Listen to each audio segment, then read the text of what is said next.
Nama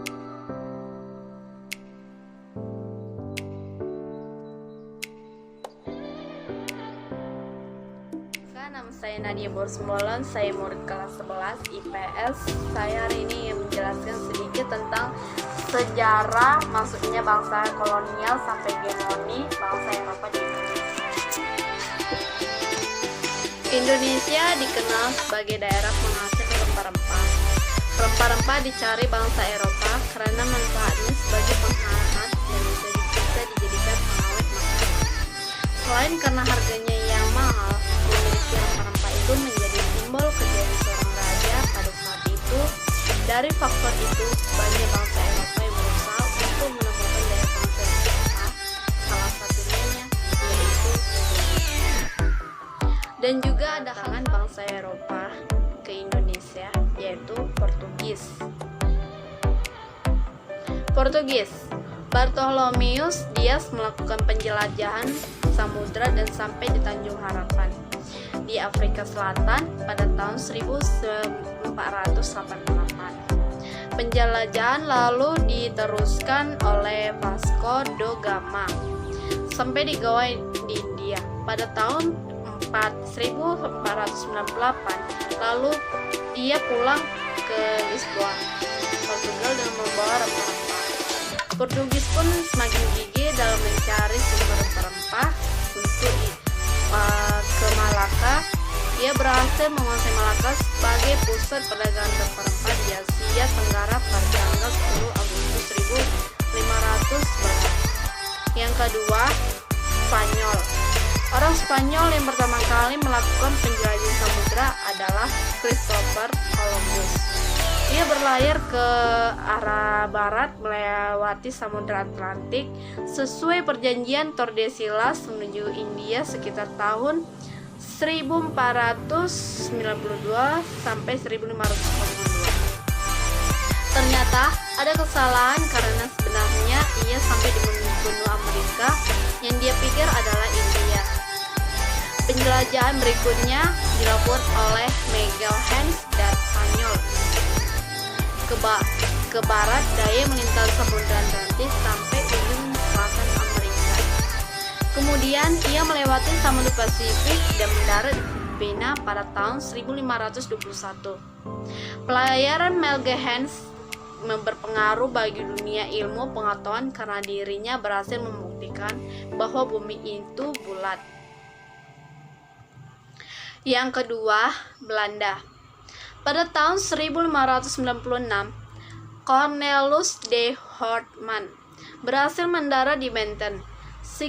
Sikap Belanda yang kurang ramah dan berusaha memonopoli perdagangan di Banten membuat Sultan Banten saat itu marah. Akibatnya ekspedisi ini terbilang gagal sekitar tahun 1598 sampai 1600. Pedagang Belanda mulai berdatang kembali. Kedatangan kali ini dipimpin oleh Jacob van Dijk. Ia berhasil mendarat di Maluku dan membawa rempah-rempah. Yang ketiga yaitu Inggris. Maksudnya bangsa Inggris ke Indonesia juga bertujuan mencari rempah-rempah. Tokoh penjelajahan yaitu Sir Henry Middleton dan James Cook.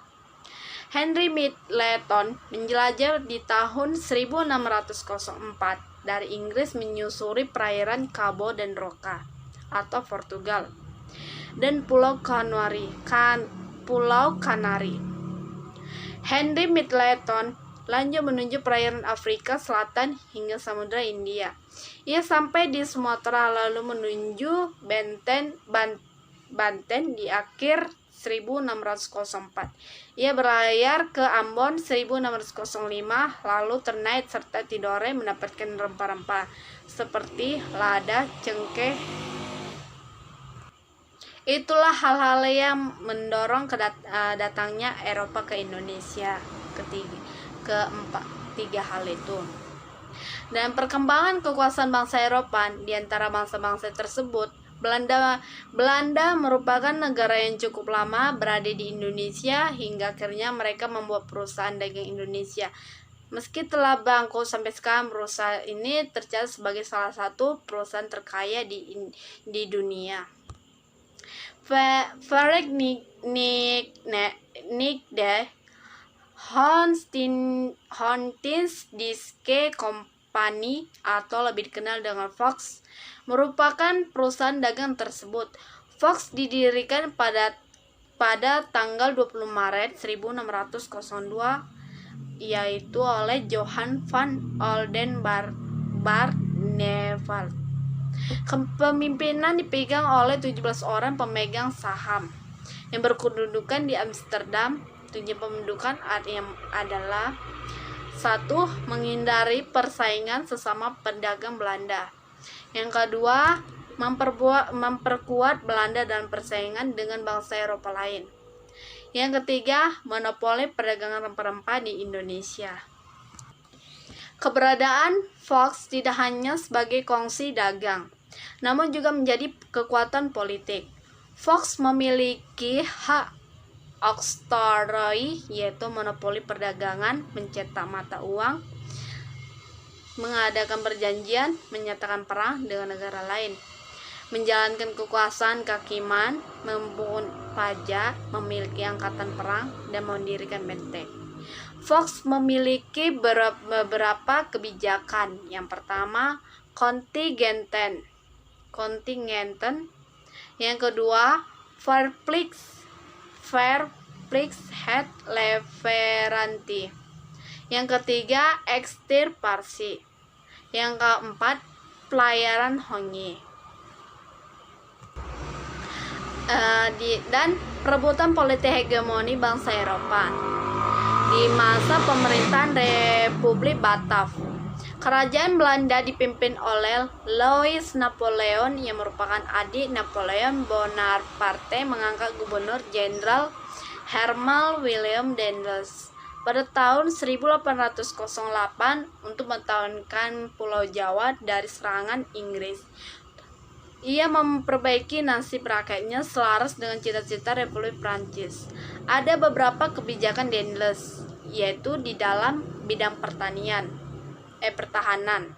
Di dalam bidang pertahanan, ia membangun jalan Anyer, Penarukan, dan mendirikan benteng, membangun pangkalan laut di Merak. Dan ada juga di dalam bidang ekonomi. Ia mengeluarkan uang kertas, monopoli perdagangan beras, menerapkan Prengertesel kewajiban bagi rakyat. Dan di dalam bidang pemerintahan, ia membagi Pulau Jawa menjadi 9 prefektur, membangun kantor pengadilan. Daendels pun mempunyai sisi negatif di dalam pemerintahan, yaitu membiarkan terus praktik perbudakan serta hubungan dengan raja-raja di Jawa yang buruk, sehingga menimbulkan banyak perlawanan. Daendels ditarik ke Eropa lalu digantikan Gubernur Jenderal Janssens pada tahun 1811. Masa pemerintahnya tidak lama karena pasukan Inggris datang menyerang.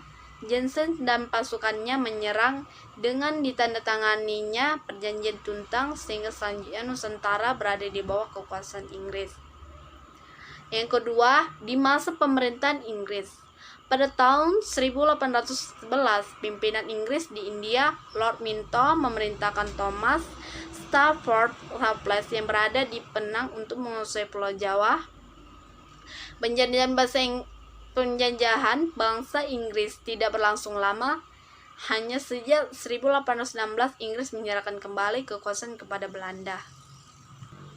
Yang ketiga, di masa pemerintahan Belanda, Van der Capellen ditunjuk sebagai Gubernur Jenderal yang menerapkan kebijakan dalam menghapuskan peran penguasa tradisional, menarik pajak yang berat rakyat sehingga muncul banyak perlawanan dari rakyat.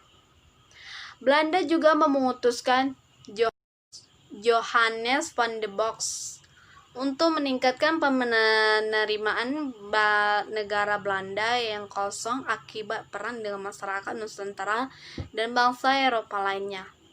Van de Box memberlakukan sistem tanam paksa atau kultur Stelsel sejak tahun 1830.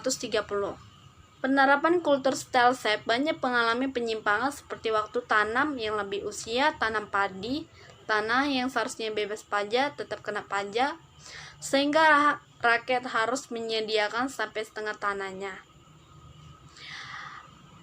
Dan ada juga peraturan tanam paksa, yaitu yang pertama, menanam 1,5 tahun dari lahan yang dimiliki dengan tanaman yang diwajibkan. Yang kedua, hasil tanaman harus dijual kepada pemerintahan. Yang ketiga, kaum petani tidak boleh bekerja melebihi penanaman padinya. Yang keempat, rakyat yang tidak memiliki tanah diwajibkan kerja rodi selama 65 hari setiap tahun. Yang kelima, kerusakan tanaman akan ditanggung oleh pemerintahan. Perkembangan kolonialisme dan imperialisme Eropa di Indonesia. Pada tahun 1511, Alfonso de Albuquerque atau Portugal menguasai Malaka. Di tahun 1521, Sebastian dan Calnos atau Spanyol berhasil berlabuh di Tidore. Di tahun 1590 sampai 1600, Jacob van Nex berhasil mendarat di Maluku.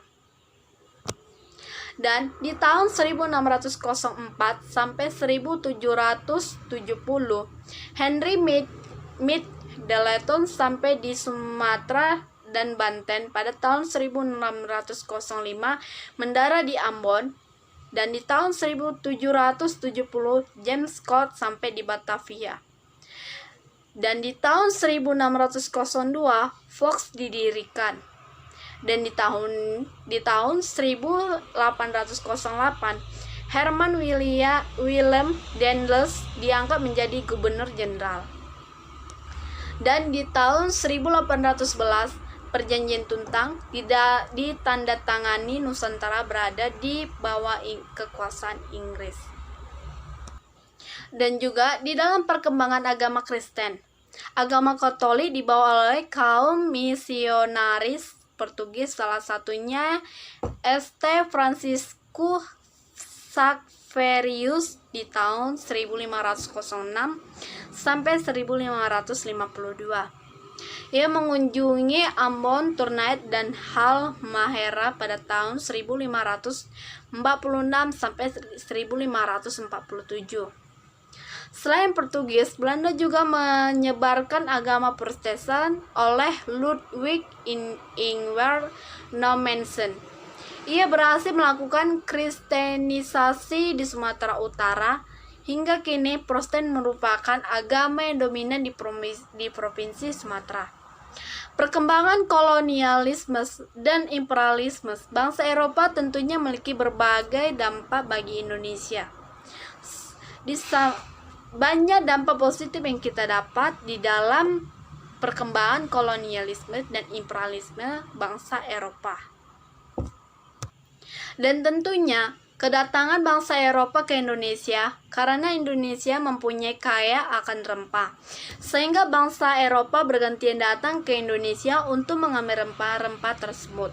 Bangsa Eropa menggunakan rempah tersebut untuk penghangat dan pengawetan makanan. Alasannya yang lain karena rempah merupakan simbol kekayaan yang dimiliki oleh para raja. Oleh sebab itu, bangsa berkulit putih datang ke Indonesia dengan tujuan ingin menguasai rempah-rempah dan kekayaan Indonesia.